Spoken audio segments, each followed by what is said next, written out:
be Soumabrata Chatterjee, who is Head of Content at iMocha. Giving a brief introduction for Soumabrata, he has worked in different verticals across EdTech, online, offline, publishing, and now SaaS. He works to build a straight path from product innovation to customer delight. He specializes in envisioning, strategizing, and propagating to the customer the short-term benefit and the long-term purpose of the product. His interests lie in realizing untapped business opportunities, heralding innovation, and driving customer engagement and satisfaction through empathy-driven strategies and stakeholder management. With this, please welcome him with a huge round of applause. Hi guys, can you guys hear me? Okay. So when I was asked to sort of speak at this event, I had a look at the speaker list and sort of intimidating list of speakers who had eons and eons of experience in the domain that I am now sort of speaking about. So the first thing that I did was sort of go through the research a little bit. I am an academic myself, so I believe in research first. So I went through a little bit of research about how L&D has shaped up over the years and everything. So the first part of the presentation is just about giving a context as to what that research told me, and also talking to a lot of global enterprises which was and is servicing at that point in time. So a lot of the first part of the presentation would be about how the L&D is shaping up according to what our customers are telling us, and then we will go into the more sort of debatable section of the topic, which is the ROI of learning, which I'm sure everybody has an opinion here about. So yeah, so when I first started researching, I could find out that there were basically 3 or 4 flux areas. There were 3 focal areas around which L&D was revolving. Sort of these different areas where, even though I have intersected them neatly here, of course that isn't the case in real life. All of these talk to each other quite often and quite intimately, if I may say so. So there was need, there was budget, there was learning methods, and there was skill gap. So these were the 4 terms which came out directly to me and spoke directly to me from the conversations that I had with a lot of our customers and through the research that I went through. So I will be speaking briefly about each of these things. There will be a lot of data points, but I don't want you to focus on the data points. The data points are just there to sort of give an immediate cushion to the point that I am presenting. I want you to focus on the story that is coming out of these 4 points, so to speak, these 4 quadrants, so to speak, so that I can then maybe lay a ground on the next part of the presentation as to where iMocha's interjection into this entire space is. The first one is, of course, is there a need to have this discussion? And we found out that this is sort of the growing percentage of learners who wanted fully self-directed and independent learning, and along that same time we found out that training beats hiring. We found out that it is quite expensive to hire somebody as opposed to simply train somebody or retain somebody, and in this world of high attrition and less employee engagement, hopefully that is true as well. The second thing we found out was that budget has changed. I mean, in the pre-COVID and the post-COVID era, of course, forms a benchmark in that case. But even before that, in the last 10 years, budget has definitely changed. Organizations now believe that L&D deserves a much bigger space in the entire sort of corporate space, so to speak. The third one is that learning methods, as there's structured, there's unstructured. I think there was a lot of people who spoke about blended learning, then micro-learning, then micro-assessment, so on and so forth. So there was a lot of learning methods. As you can see, the following learning methods is blended experiences, self-led learning. You can learn about stuff on YouTube, on Instagram, on Twitter, on even on WhatsApp for that matter. Some good news at least come on WhatsApp.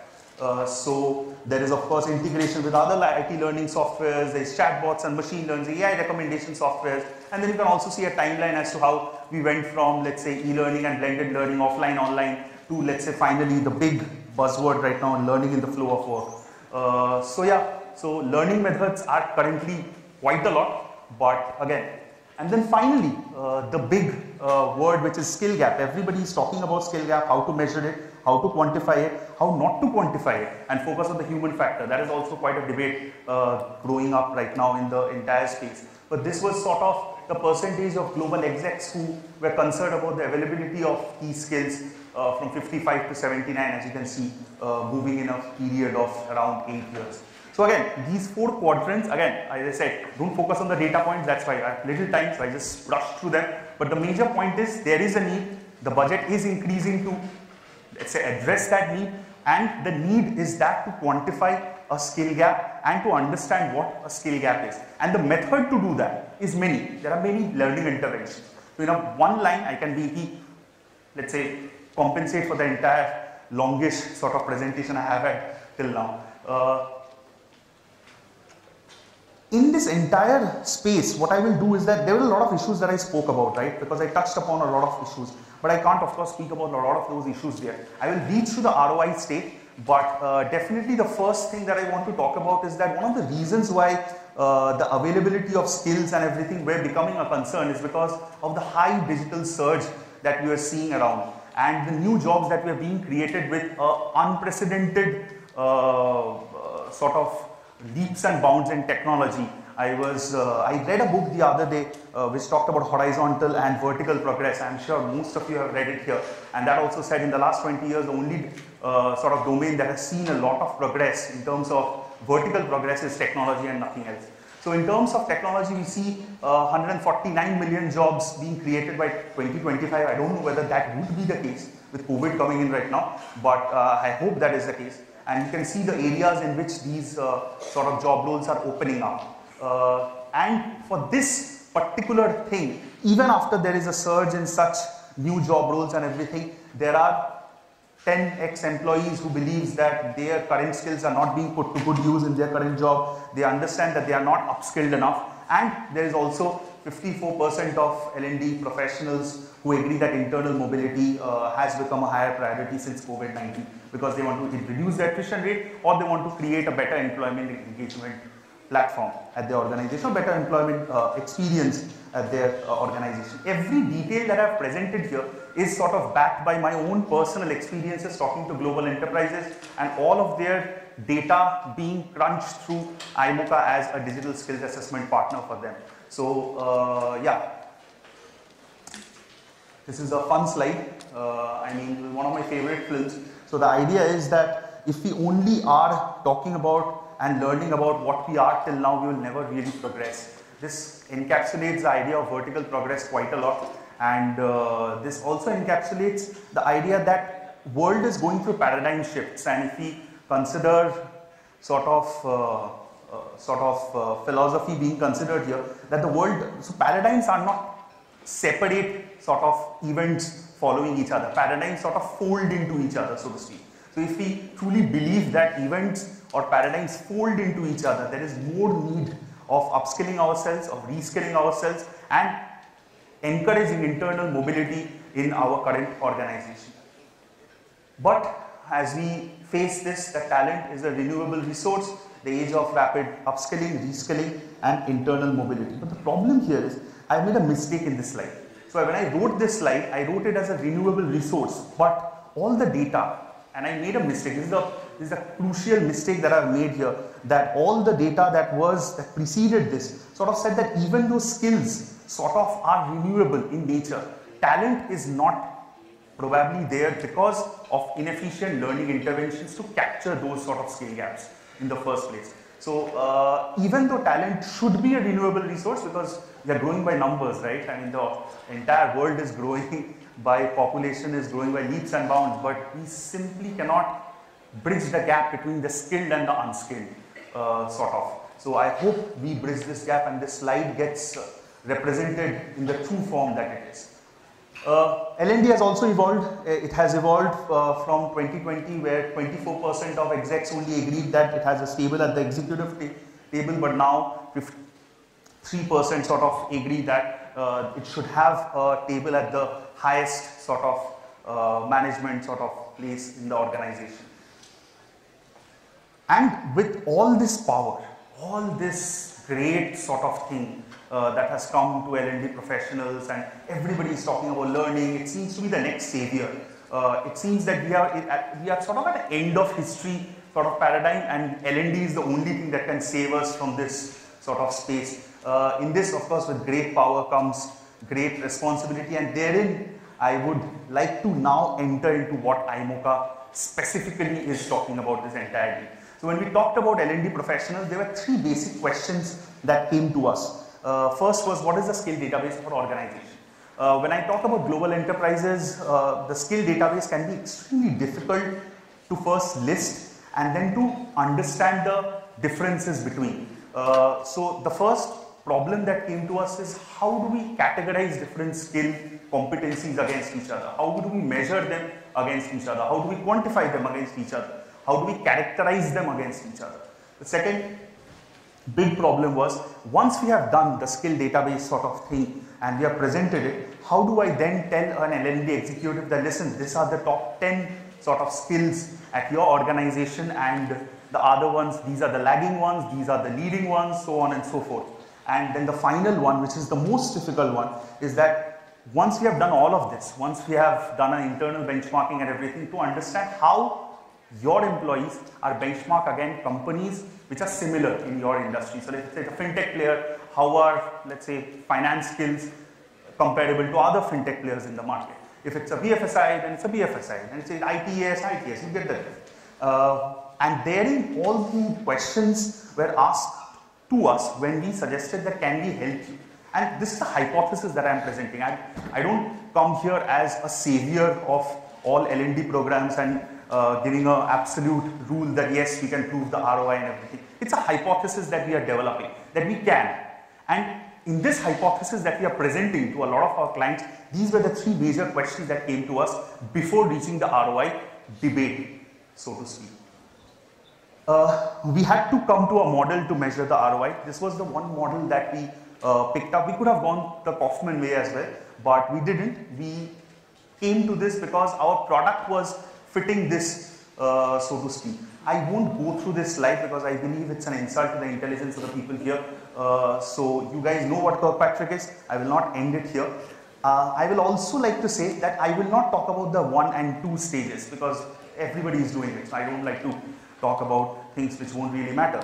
I would like to talk about the 3rd one, because the 4th one ideally is customized to a business, because learning objectives are very different for every organization, and also it would depend on our consulting that we will identify how to get to that 4th stage and how to calculate that 4th stage. I would ideally talk about how we are trying to sort of see the 3rd stage from a slightly different angle, and hopefully get some validation from this audience present here.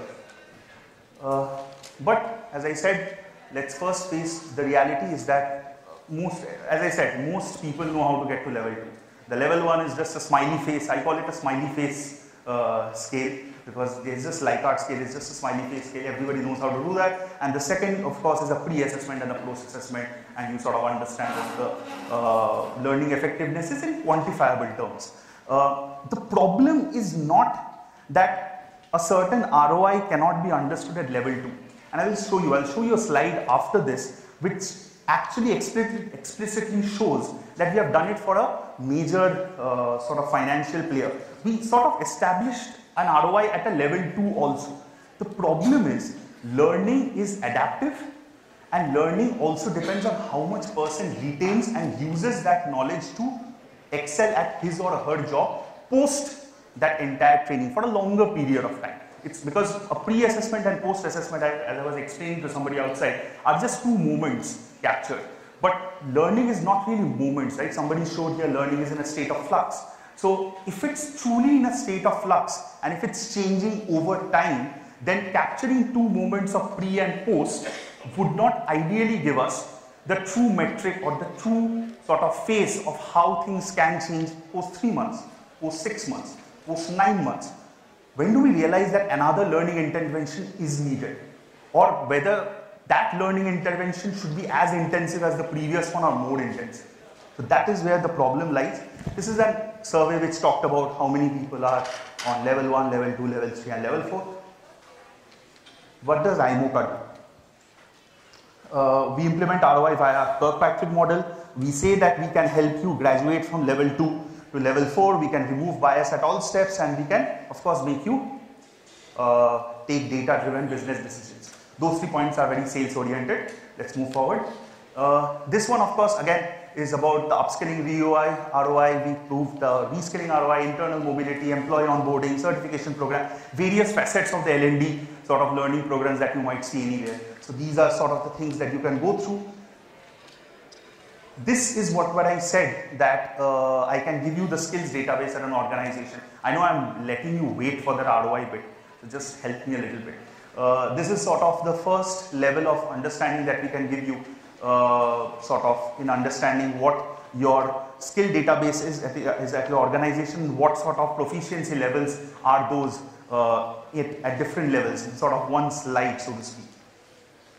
This is where we are going a little bit deeper into proving the sort of benchmarking sort of exercise, wherein in this simple chart we are giving you, so let's say this is a simple assessment, simple sample assessment. Just understand there are different skills here as technical, problem solving, data driven, result oriented, some soft skills, some technical skills, and there is a score. There is your company average. So let's see, if you have 50 people taking this test, there will be a median score there as well. That is where your employee A would be benchmarked against this. And then the third one is where our expertise lies in a little bit, because we capture the data from similar companies across the board. We can help you identify that little bit, and that little bit is actually quite important, because it will become important when you come to the next stage. When you take this data, just imagine, so data piling on data, so 4 levels. The reason why a lot of people cannot go on from a level 2 to level 4 is because they are not piling the data. So level 1 and level 2 data are quite separate from each other. When you go on and you pile that entire data along with this data to level 3, and when you come with this unique method that we have identified, which is working currently for our organization, I mean inertly, and also working for our organization that we are selling it to currently. So yeah, this is sort of the employee benchmarking.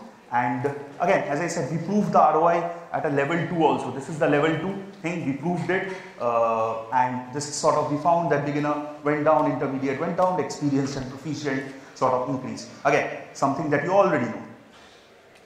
This is where we come to the level 3.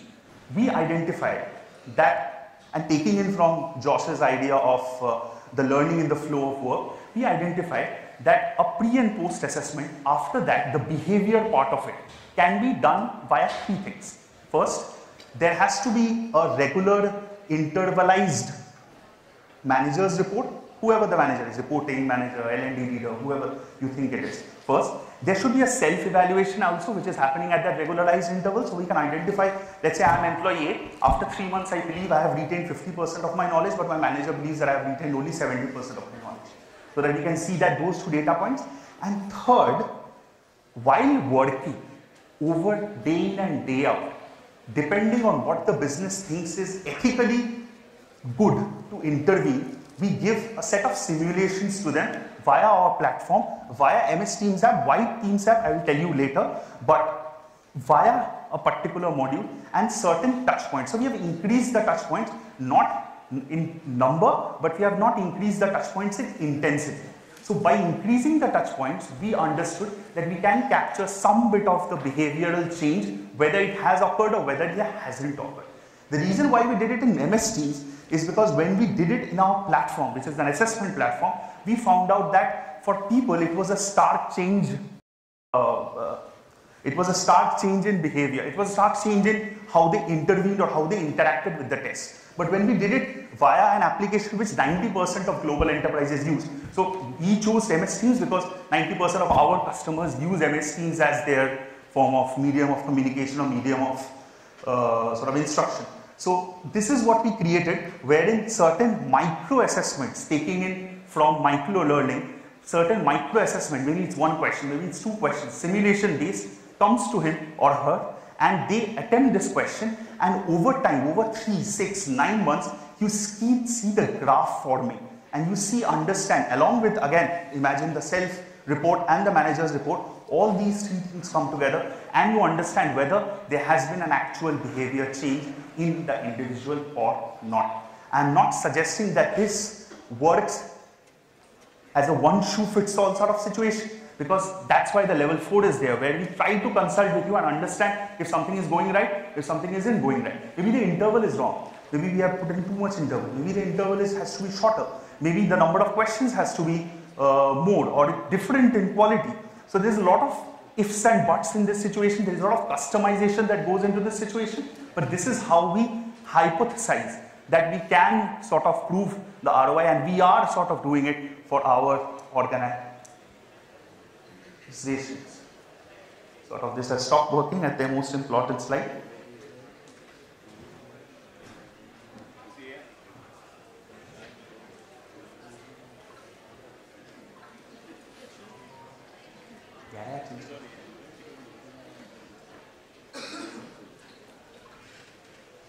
This again is just a view of which customers are there depending on the cohort and everything. I'll just take a moment for you to just see this. There's nothing to explain here, so to speak. And finally, today CLOs have the power of data and technology to empower learning stories. I said learning stories and I did not say anything else because I have been listening a lot of conversations about how to do this and how to do that. But before all of that, we need to understand that adult learning is very different from pedagogy, but in some cases it is very similar, wherein empathy is the first step towards doing anything. So I believe, let us believe in stories and let us try to change the world a little bit. Oh, you can talk to me in the booth or visit us. Yeah, that's it. Thank you.